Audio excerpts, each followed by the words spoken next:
하나님의 백성들의 특성이 나타나는데 이것이 환난 중에 즐거워한다는 것입니다. 어떤 종교도 환난 중에 즐거워할 수 있는 종교가 없습니다. 우리 기독교만이 특이하게 환난 가운데도 즐거울 뿐만 아니라 환난의 원인과 목적과 그 환난의 결국이 무엇인가를 명확히 이해한다는 것입니다. 근데 그것이 단순히 머리적으로 이해하는 것뿐만 아니라 그 안에 하나님의 사랑이 분바되었다는 거예요. 이걸 통하여 우리가 일반 종교와 다른 특성들을 오늘 우리에게 보여주고 있습니다. 뿐만 아니라 이 보이는 세상을 살아가는 하나님의 백성들에 대한 명칭이 있는데 그것을 바로 나그네라고 그렇게 얘기를 합니다. 그래서 베드로전서의 1장 1절을 보면 베드로 사도가 교회에 편지를 쓰는데 이렇게 얘기를 하죠. 예수 그리스도의 사도 베드로는 본도, 갈라디아, 갑바도니아, 아시아와 비두니아에 있는 흩어진 나그네에게 편지하노니 이렇게 얘기합니다. 그러니까 하나님의 백성들을 흩어진 나그네 이렇게 표현하는 걸 볼 수 있죠.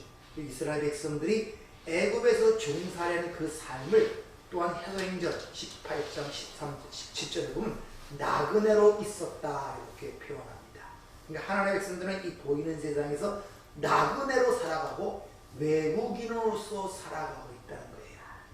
그러니까 낯설 수밖에 없죠. 왜? 정착할 곳이 아니라 외국인처럼 살아가니까 말도 잘 안 통하고 모든 게 다 낯설어요. 그런 의식 속에서 살아가는 것이 성도임을 여러분이 아셔야 된다는 겁니다. 따라서 여러분들이 예수를 믿고 거듭나게 되면은 신앙생활이 깊어지고 영적 능력, 지식이 깊어지고 통찰력이 깊어지기 시작하면 세상과 부드럽게 사라지는 것이 아니라 점점 낯설게 사라져요. 친숙하지 못해 그전만큼. 네, 모든 게 자꾸 끊어지고 사라지고 또 벽을 두기 때문에. 왜? 가치관, 세계관, 인생관, 가는 목적지가 다른데 가면 갈수록 서로 벌어지지 가까워지지 않는다는 것입니다. 그래서 삶이 부딪힐 수밖에 없고 낯선 삶이 돼요. 그때는 아무렇지 않게 하던 세상의 모든 삶의 여러 부분들이 신앙이 깊어지고 가면 갈수록 점점 이게 낯설게 느껴져요. 이상하게 느껴집니다. 왜? 이 세상은 우리의 본향이 아니다는 것을 그것을 통해 가르쳐주고 있단 말입니다. 따라서 나그네라는 이 말, 이 세상이 생각하는 것처럼 단순히 유목민처럼 집이 없어 이것저것 떠도는 그런 의미의 나그네가 아니라 성경이 말하는 나그네라는 그 삶의 의미를 잘 이해를 해야 우리가 이런 삶을 살고 있구나를 이해할 수가 있다는 것이죠. 그런 나그네의 삶을 주님은 이렇게 말씀하시죠. 마태복음 7장에 보면 7장 12절 그러므로 무엇이든지 남에게 대접을 받고자 하는 대로 너희도 남을 대접하라. 이것이 율법이요 선지자니라 이렇게 얘기해요. 율법과 선지자는 구약, 즉 성경 전체를 상징하는 것입니다. 그러니까 이 말씀은 앞에 마태복음 5장 17절 말씀과 연관시켜 생각을 해야 되는데 5장 17절을 보면 내가 율법이나 선제를 폐하러 온 것임을 생각하지 말라. 폐하러 온 것이 아니요 완전케 함이라. 플로우라는 이 단어는 퍼펙트, 완전하다는 퍼펙트가 아니라 푸핏. 그 안에 내용이 무언가를 드러내러 왔다 이런 말이에요. 그러면서 그 율법과 선지자가 뭐냐? 남에게 대접을 받고자 하는 대로 대접하는 것이 율법이요 선지자라 이렇게 이야기하고 있다는 것입니다. 그러니까 예수님이 먼저 우리를 대접하시고 그 대접을 받은 우리가 대접을 받는 대로 대접하는 이야기가 율법과 선지자의 이야기란 말입니다. 쉽게 말하면 율법과 선지자가 얘기하는 것은 남에게 대접을 받고자 하는 대로 먼저 대접하라 그 내용인데 예수님이 먼저 우리를 대접하시고 대접을 받은 우리가 그 대접을 하는 것을 가리키는 것이 율법과 선지자의 내용이란 말이에요. 예수님이 우리 먼저 대접한 것이 뭡니까? 십자가잖아요.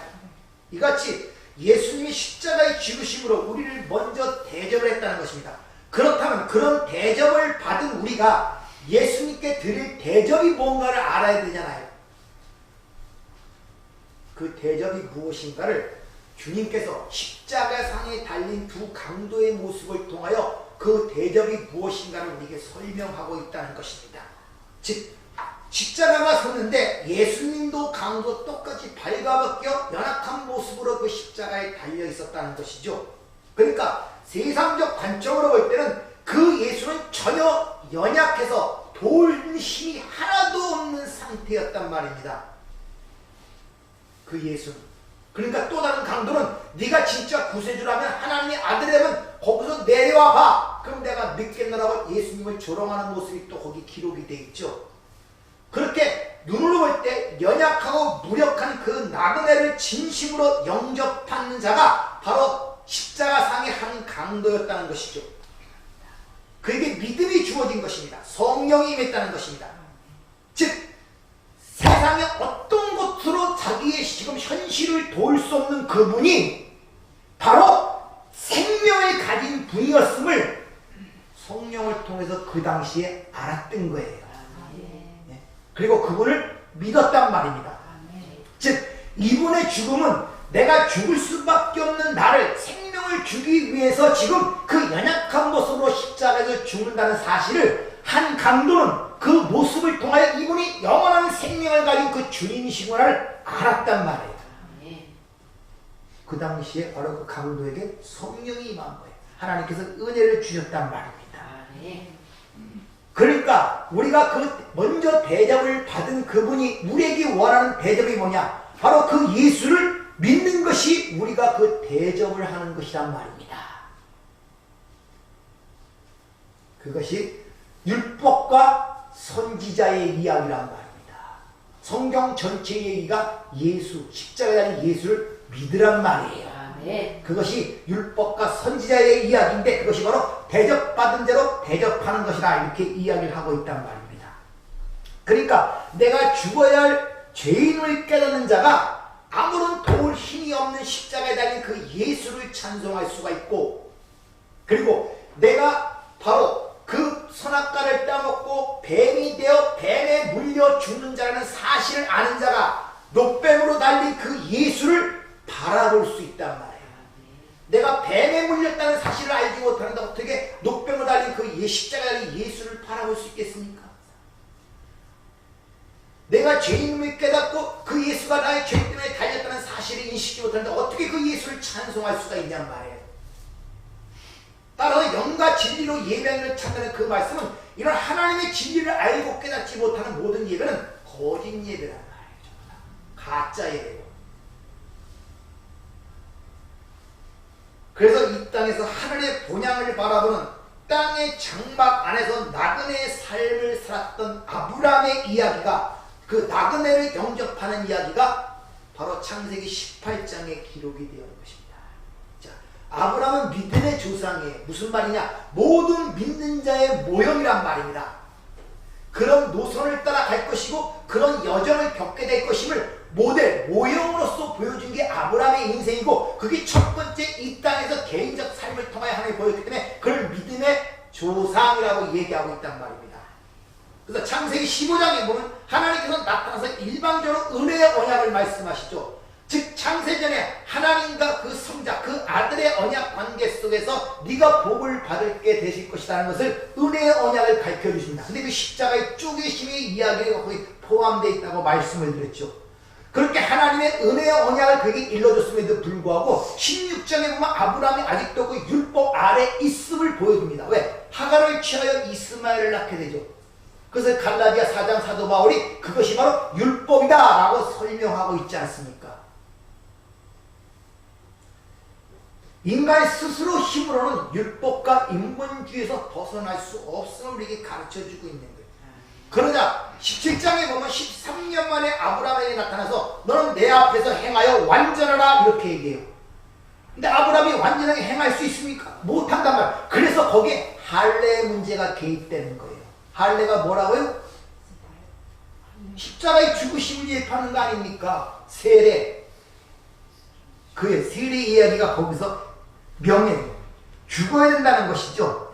그러니까 할례는 예수 그리스도의 십자가의 사건, 세례를 가리키고 있단 말입니다. 그래서 오전에 방주의 이야기를 물에서 건진받은 것이 아니라 물로 말미암아 물에 속하여. 근데 그 물이 뭐라고요?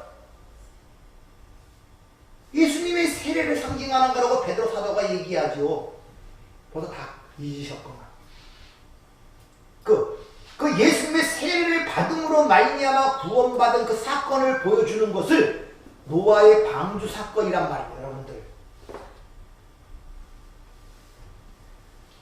그렇게 예수의 그 십자가 세례 사건, 그것을 네 몸의 흔적으로 믿음으로 가진 자만이 산다는 걸 가리키기 위하여 몸에 표식을 주는 것이 할례란 말입니다. 그래서 남자의 생식기 끝을 잘라버리는 거예요. 육으로는 안 된다는 것이죠. 그걸 몸에 표식으로 갖게 하는 것이 구약의 할례 의식이었단 말입니다. 그렇게 예수 그리스도의 할례 사건이 주어진 다음에 18장에 바로 아브라함이 나그네를 영접하는 이야기가 18장에 이어지고 있단 말입니다. 즉 예수 그리스도의 십자가, 즉 할례를 받은 자만이, 그 믿음의 후손만이 이 땅에 하늘의 진정한 나그네로 오신 그 예수를 영접할 수가 있단 말이에요.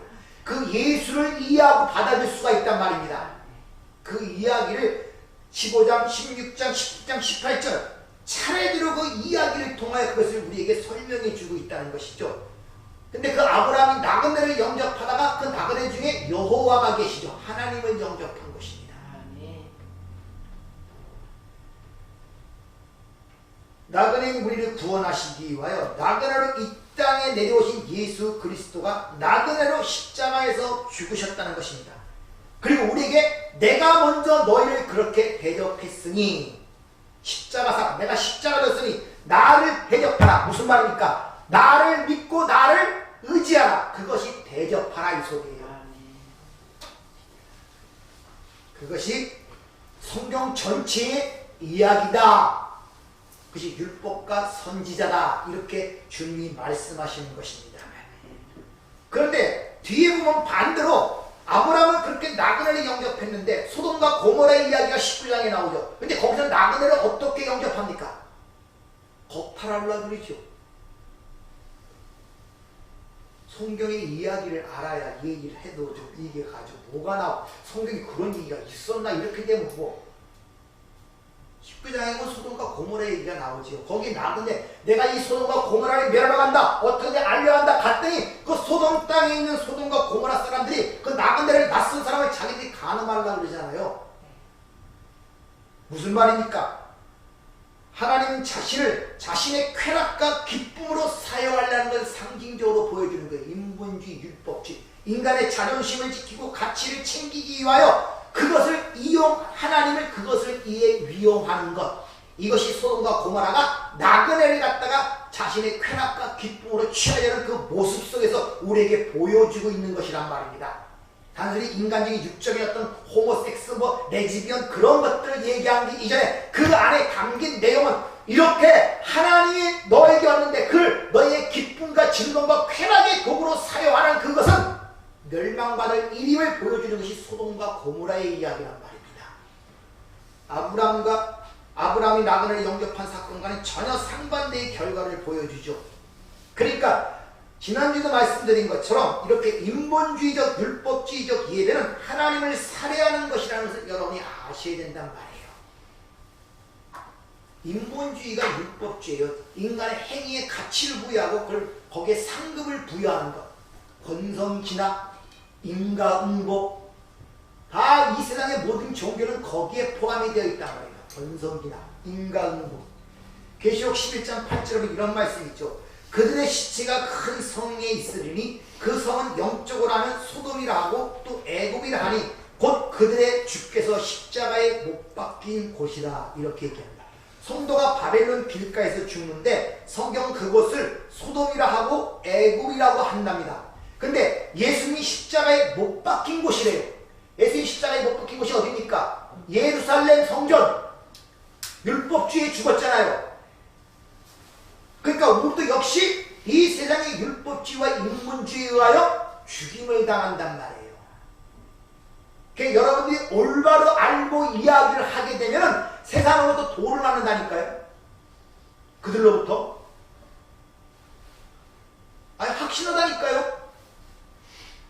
세상적으로 착하고 아주 선하고 법없이 사는 그 순수하고 그런 사람들 있지 않습니까? 남이 다 칭송하는 그런 사람한테 얘기를 한번 해보세요. 그걸로 구원 못 받아. 예수를 믿어야 구원받고. 그렇게 왜 뭐라고 그들한테 얘기를 하나? 대부분 핍박온다니까요. 말도 안 되는 소리 하지 마. 나 그거 같으면 그런 천국 안 가. 이런 소리 대부분 나온다니까요.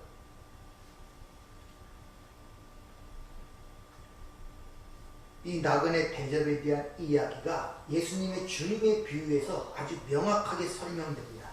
마태복음 24장에 보면 말세에 어떤 징조가 나올까 하는 그걸 쭉 나열하신 다음에 마태복음 25장에 중요한 세 가지 비유가 나오죠. 열천의 비유, 달란트의 비유, 마지막 양과 염소의 비유가 거기 나옵니다. 그 마지막 비유인 양과 염소의 비유에서 작은 자로서 나그네로 오신 예수님을 대접한 무리와 대접하지 않은 무리가 나눠지게 됩니다. 예수님을 대접한 무리를 양이라 칭하고 예수님을 대접하지 아니한 무리를 염소로 칭해요. 근데 여기서 중요한 것이 뭐냐면 그 양으로 취한 그들에게 너희가 나를 대접했다니까 그들은 자기 행위를 부인해. 우리가 언제 주님을 대접했습니까? 반대로 염소에게 너희는 나를 영접하지 않았다 그러니까 뭐라고 해요? 우리가 언제 그런 일을 하지 않았습니까?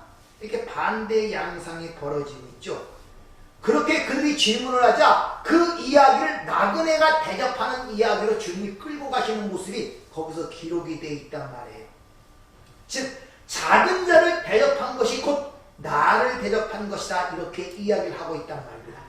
이런 이야기들을 믿는 사람이 지나가다 거지나 불쌍한 사람이나 병든 사람을 보면 그것이 바로 예수님이 변장 아래 갖고 있어서 우리의 그걸 하는 거니까 그런 사람을 도우라는 이런 윤리 도덕적으로 가르치고 있다니까 전부 다 이런 것들을 참 답답한 노릇이라고 해요. 전부 다 그렇게 성경은 하나님의 구원의 진리라는 구속사의 이야기고 하나님의 언약의 얘기인데 전부 다 인간의 행위를 가리키는 윤리 도덕적으로 보게 되니까 이런 그 하나님 모독하는 것입니다.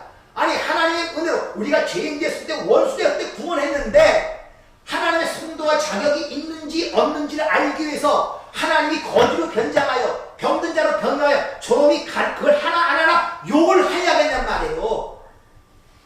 네? 하나님도 몰라도 한참 모르고 성경을 몰라도 한참 모르지. 근데 그런데 전부 다 귀가 팍팍 뚫린다니까요. 왜? 인간의 행위가 거기 들어가니까.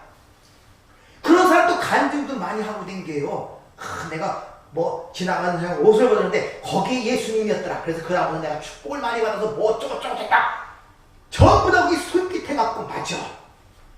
그런데 떠오르면 지나가 노숙자 보고 그러면 안 도와주면 마음이 거꾸럽고 저거 혹시 예수님이 아닐까? 맨날 이런 데 살아가고 있단 말입니다. 전부 다 그렇게들 봐요. 전부 다. 예수님이 뭘 부족해서 우리 뭘 몰라서 거지로 변장하고 병든 자로 고자하고 굶주린 자로 변장해서 우리가 어떡하나 이렇게 보고 있겠습니까?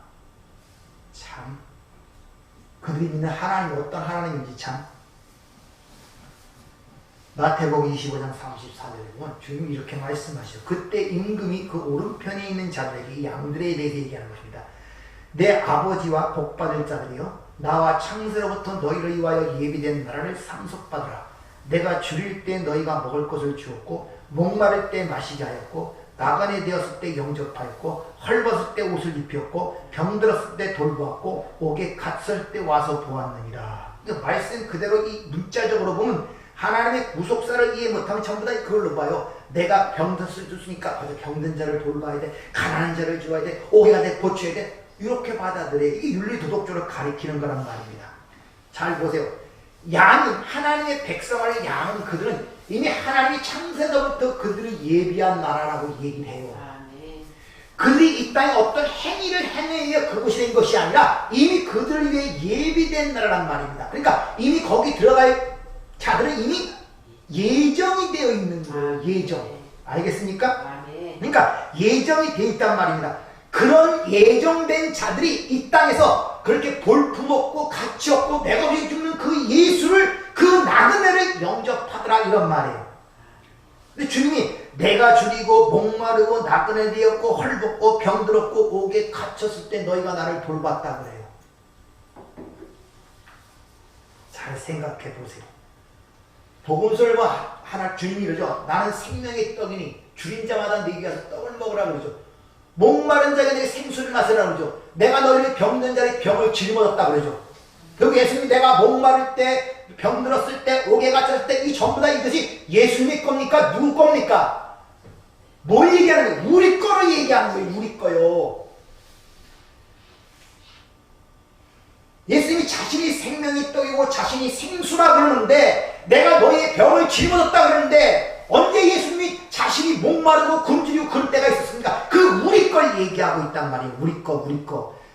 우리가 선악과를 따먹고 벌거벗은 자가 누굽니까? 우리였잖아요. 죄를 지어서 이 세상이라는 옥에 갇힌 자가 누굽니까? 우리잖아요. 그러니까 무슨 얘기입니까 이것이? 우리의 그 모든 것을 예수님이 해결해 주셨다는 거예요. 그래서 우리가 나음을 입었고 평화를 입었다고 그렇게 얘기를 하죠. 그것을 믿는 자를 양이라 그러는 거예요. 그러니까 예수님이 나이가 굶주렸을 때 그거 갖고 그들은 양은 진짜 그런 일이 없었거든요. 그 주님이 나를 위해 해주신 일이거든요. 그러니까 진짜 기억이 없어서 우리가 언제 그런 일을 해서 구원을 받았습니까? 이렇게 얘기를 하는 거예요. 주님이 하신 일이란 말입니다. 그것이. 그 이야기를 이사야 53장에 잘 얘기를 하고 있죠. 한번 들어보세요. 그는 주 앞에서 자라나기를 연한 순 같고 마른 땅에서 나온 뿌리 같아서 고운 모양도 없고 풍채도 없은즉 우리가 보기에 흠모할 만한 아름다운 것이 없도다. 그는 멸시를 받아 사람들에게 버림받았으며 간고를 많이 겪었으며 질고를 아는 자라. 마치 사람들이 그에게서 얼굴을 가리는 것 같이 멸시를 당하였고 우리도 그를 귀히 여기지 아니하였도다. 그는 실로 우리의 질고를 지고 우리의 슬픔을 당하였거늘 우리는 생각하기를 그는 징벌을 받아 하나님께 맞으며 고난을 당한다 하였노라. 그가 찔림은 우리의 허물 때문이요 그가 상함은 우리의 죄악 때문이라. 그가 징계를 받음으로 우리는 평화를 누리고 그가 채찍에 맞음으로 우리는 나음을 받았도다. 우리는 다 양 같아서 그릇 행하여 각기 제 길로 갔거늘 여호와께서는 우리 모두의 죄악을 그에게 담당시키셨도다. 이같이 우리보다 양 같아 그릇된 길로 제 길로만 갔단 말입니다. 근데 예수님이 채찍에 맞음으로 창에 찔림으로 우리가 나음과 평화를 얻었다 그러잖아요. 이걸 인정하는 자들이 바로 양이란 말입니다. 그래서 우리는 아무것도 한 게 없습니다. 이런 고백을 해야 되는데 이놈의 염소무리는 내가 이런 일을 왜 했습니까? 내가 가난한 자를 도왔을 때 옷을 벗어줬는데요? 뭐 했는데요? 이게 염소라고 하네요. 이것이. 그래서 바리새인들을 하나요. 주님 말씀. 네가 천하를 다니면서 교인 하나를 얻어갖고 그 열심히 다녀서 지옥문 앞에서 네 지옥보다 더 2배 자식을 만든다 그러잖아요. 너도 들어가지 못하면서 그를 들어가지 못한다고 이렇게 책망을 하시잖아요. 진짜 안타깝습니다. 진짜. 성경을 알면 무언지를 몰라요. 그러니까 베레아 사람처럼 말씀을 들은 성경을 붙잡고 이게 그러한가 상고를 해야 된단 말입니다. 이게 영원한 내 생명이 사활이 걸린 문제인데 이게 그러한가 생각을 해야 한단 말입니다. 근데 그런 일을 하지 않지 않습니까? 이것이 무슨 말인지도 모르고 그냥 와서 앉았다가 가면 되는 거예요. 이게. 그러니까 어떻게 보면 예배를 빨리 끝내줬으면 좋은가 이렇게 하는 거죠. 전부 다.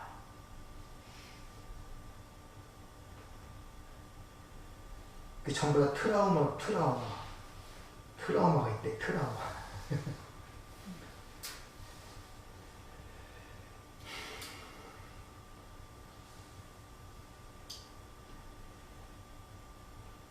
그러니까 예수님이 하신 일이 뭐냐면 당연히 자기 한 일이 기억될 수밖에 없어요. 내가 뭐 했지 않습니까? 집 팔아서 교회 세우지 않습니까? 성경공 이렇게 하지 않습니까? 그거만 머릿속에 남아있니까. 예수님이 나를 한 일이 뭔지 모르지만 내가 어떤 존재인 줄 모르는 거예요. 그래서 어떻게 하든지 내 행위의 가치를 부여하고 그 기준대를 잡고 가서 내놓는 거예요. 상급을 달라고. 나는 이만큼 했으니까. 그 포도는 품꾼에 비하니까. 아침부터 저녁까지 했는데 1시간 일한 사람과 똑같이 한 달런트가 뭡니까? 주인이 따지고 드는 거예요. 이런 형국들이 벌어진다니까, 삶 속에서. 이들만이 바로 창세전에 선택된 하나님의 백성들이고 이들이 이 땅에 자기의 삶이 나그네임을 아는 자들이고 이들이 그 진짜 나그네를 영접하는 자들입니다. 그 예수를 믿는 자들이란 말이에요. 그들만이 예수를 영접할 수가 있고 나그네를 대접할 수가 있어요. 근데 그런 사실을 모르면 소돔과 고모라처럼 대접을 하긴 하는데 어떻게 자기의 쾌락과 기쁨을 위해 대접을 하는 거예요. 이게 인본주의적, 율법주의적 그것에 의하여 맞아 죽는 것입니다. 근데 거기서 그들을 멸망시키는 모습이 소돔과 고모라예요. 불로 멸망하죠. 그건 하나의 예고편이란 말입니다. 베드로 사도가 베드로서 3장의 마지막 심판이 뭘로 일어난다? 불로 일어난다 그러죠. 첫 심판은 물로 일어났지만 마지막 심판은 불로 다 태워진다고 얘기하죠. 여러분들이 이 땅에 살아가면서 어느 쪽의 삶이 여러분의 삶의 지향점인가를 한번 생각을 해보셔야 됩니다. 고린도전서 3장 한번 찾아보세요. 3장 10절부터 15절 말씀 어떤 말씀이 있는가? 왜 우리가 환난을 받을 수밖에 없고 그 환난을 왜 우리가 즐거워할 수밖에 없는가? 그 이유가 여기에 나타납니다. 고린도서 3장 10절부터 15절까지 한번 같이 한번 읽어보도록 하겠습니다. 내게 주신 하나님의 은혜를 따라 내가 지혜로운 건축자와 같이 터를 닦아주매 다른 이가 그 위에 세우나 그러나 각각 어떻게 그 위에 세울까를 조심할지니라. 이 닦아둔 것 외엔 능히 다른 터를 닦아줄 자가 없으니 이 터는 곧 예수 그리스도라. 만일 누구든지 금이나 은이나 보석이나 나무나 풀이나 집으로 이 터 위에 세우면 각 사람의 공적이 나타날 터인데 그날의 공적을 밝히니 이는 불로 나타내고 그 불이 각 사람의 공적이 어떨 것을 시험할 것이니라.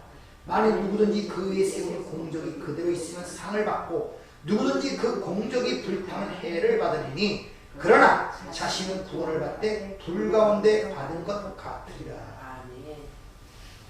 예수라는 터 위에 다른 것이 세워지면 마지막에 불로서 시험한다는 것입니다. 세상 모든 것들을 금은 집, 풀마다 그거 다 불 가운데 타버릴 것이라는 것입니다. 근데 사람들이 오해하는 것은 만약 그 공적이 불타지 않으면 상급을 받고 그렇게 얘기가 되어 있죠.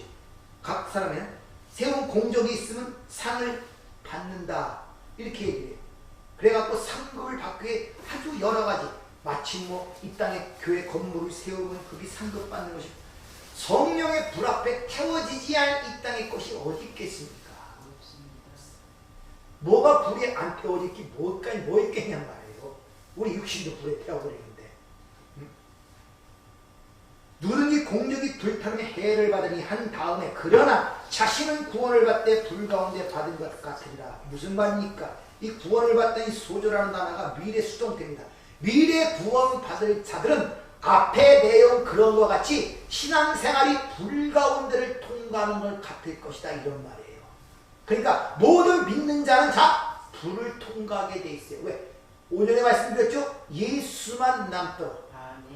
창세기 1장서부터 분리가 계속해요. 빛과 어둠이 분리되고 하늘과 땅이 분리가 되고 물과 물려 분리되고 아브라함과 이삭과 이스마엘이 분리되고 계속 분리되는 현상이 나타나잖아요. 그걸 계속 제가 설명을 했지 않습니까? 왜 그렇게 계속 분리를 시키느냐? 뭐만 남도록? 예수만 남도록. 왜? 그거에는 다 태워질 수밖에 없기 때문에. 그러니까 성도는 필연적으로 이 환난이라는 이 과정을 통과하기, 불이라는 환난의 과정을 통과하기, 불 가운데 얻는 구원이라고 이 얘기를 하는 것입니다. 예외가 없습니다. 그래서 내가 원치 않는 곳으로 끌어가 그렇게 불을 태우기 때문에 성도는 누구나 순교자라서 이 땅을 살아가는 거예요. 누구 말따라 믿을래 안 믿을래 뻥 하고 죽는 그 사람만 순교가 아니라 사는 자체가 순교란 말입니다. 그게 저와 여러분들은 그런 환난이 뭘 의미하는 걸 알기 때문에 이것이 하나님의 나라에 도달하는 우리의 필연적 의의 통과의식이기 때문에 거기서 낙심하지 않을 수 있고 절망하지 않고 이것이 하나님의 선한 뜻, 그 소망을 이루는 줄 알기 때문에 즐거워할 수 있는 것입니다. 그렇다고 정신 나간처럼 허허허 이런 즐거움이 아니라 누구로 말미암아 즐거워할 수 있다? 예수로 말미암아. 왜? 예수가 그 앞길을 통과하셨고 우리가 그분과 함께 길을 걸어가고 있기 때문에 아멘. 여러분의 삶 속에서 이런 나타나는 이런 현상들을 통하여 여러분들이 이런 말씀을 적용을 시켜서 그걸 번호하는 안목을 자꾸 열어나가셔야 돼요. 그래서 끈질기게 그 아스팔트처럼 더덕더덕 붙어있는 이 세상 것들을 그 예리한 하나님의 검으로만이 그게 끊어지지 다른 건 절대 끊어지지 않습니다. 누가 영과 혼과 관계를 찔러내갈 수 있는 세상 것이 뭐가 있겠습니까? 오히려 거기에 자꾸 갖다 붙이는 거예요. 세상 것. 세상 것은 자꾸 갖다 붙여요. 하나님의 것은 자꾸 잘라내는데 하나님의 것은 이게 자유로워야 되는데 이게 자유롭지 못한 거예요. 잘라지지 않고 갈수록 자꾸 달라붙는단 말입니다. 자꾸 세상 것들이 왜? 점점 힘이 없어지니까 달라붙는 게 더 많잖아요. 젊었을 땐 내 의지로 끌어내기도 하고 열정으로 끌어내기도 했는데 헤쳐나겠는데 그것도 다 사라지잖아요. 요새는 주된 기도 내용이 뭔지 아십니까? 전 기도 뭐 다양하게 복잡하게 하지 않는데 그냥 딱 하나입니다. 하나님, 나이가 드니까 힘이 없어지네요. 진짜 은혜가 필요한 게 지금 이 시기입니다. 도와주세요 아버지. 나 그것밖에 안 해요. 하나님, 진짜 은혜가 필요한 게 지금입니다. 아멘. 그때는 내 열정과 내 힘과 내 어떤 비전과 그런 걸 열심히 하는데 그거 아무것도 아닙니다. 진짜 내가 지금 힘이 빠지고 있는데 주님 진짜 은혜가 필요해요. 아멘. 나 도와주세요. 아멘. 난 그 덕분이 다른 건 뭐 필요 없습니다.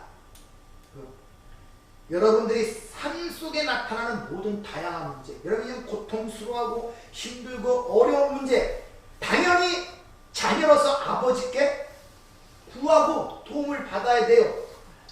근데 기도하고 도움해도 도움을 안 준다. 그럼 하나님의 의도가 있는 거예요. 내버려 두는 거예요. 왜? 그걸 통해 지금 뭘 다른 걸 만들어 가신다는 걸 빨리 깨달아야 되죠. 아멘. 하나님이 허락하시는 이유가 있구나. 그래서 피할 길을 주시든지 감당할 능력을 주시든지 둘 중에 하나는 준단 말입니다. 아멘. 피할 길을 주셔서 병을 낫게 한다든지 아니면 그 병도 이겨나갈 수 있는 힘을 주시든지 아멘. 하나님은 어느 쪽으로도 우리에게 응답하시게 되어 있습니다. 아멘. 그러니까 여러분의 삶 속에서 나타나는 여러분의 낙심하고 절망하지 마세요. 두려워하지 마세요. 가장 큰 문제가 이 불안과 두려움입니다. 사람의 두려움은 공포에 쌓이면 모든 게 굳어져 버려요. 시야도 좁아지고 그것밖에 안 보입니다. 주위 것들이 안 보인단 말이에요. 그게 힘든 거예요. 근데 두려워하지 마세요. 그래서 성경에서 사랑하라 말보다도 두려워하지 말라는 말이 가장 많습니다. 여러분들 두려워하지 마시고 삶 속에 그런 문제가 드러날 때 하나님의 말씀을 기억하세요. 이해를 못하면 하나님이 이해하게 해주세요. 아멘. 그러다가 하나님 왜 그렇게 사모하고 알고 싶어하는데 왜 이해를 못하게 하고 힘을 주지 않고 또 감당할 능력이 아니면 또 고쳐주지 않겠습니까? 그래서 하나님을 좀 더 가까이 알고 체험 속에서 여러분 신앙이 자라가기를 주의로 축원합니다. 아멘. 은혜롭고 자비로우신 아버지 하나님, 참 많이 입으로는 은혜, 사랑을 얘기하고 여기까지 왔지만 우리가 나이가 먹어가고 신앙이 갈수록 그 은혜에 대한 이야기, 그 사랑에 대한 이야기가 이렇게 마음에 와 닿고 진짜 그 은혜와 사랑이 필요함을 절감할 때가 없었습니다. 주님, 이제 육신적으로 모든 것이 허약해지고 나약해지고 정신적으로도 다 부패해지는 가운데 있습니다. 무엇을 의지하고 무엇을 믿고 가겠습니까? 오직 하나님의 은혜만이 나를 인도하신다는 이 굳건한 이 언약에 우리의 모든 토대를 세우게 하시고 아멘. 그 가운데 가는 길 가운데 더욱더 하나님의 사랑과 은혜가 우리의 삶을 풍성함으로 이끌 줄 믿습니다. 아멘. 주님 친히 말씀하시길 내가 온 것은 생명을 얻게 한 뿐만 아니라 그 생명을 풍성케 하기 위해서 오셨다고 약속하심을 확실히 믿습니다. 아멘. 더욱더 우리 영적 생활이 더욱더 풍성한 가운데 이 세상 속에 얽매이지 않게 하시고 아멘. 자유롭게 세상을 살아갈 수 있도록 저희들을 축복하여 주시옵소서. 아멘. 예수님 이름으로 기도하옵나이다. 아멘.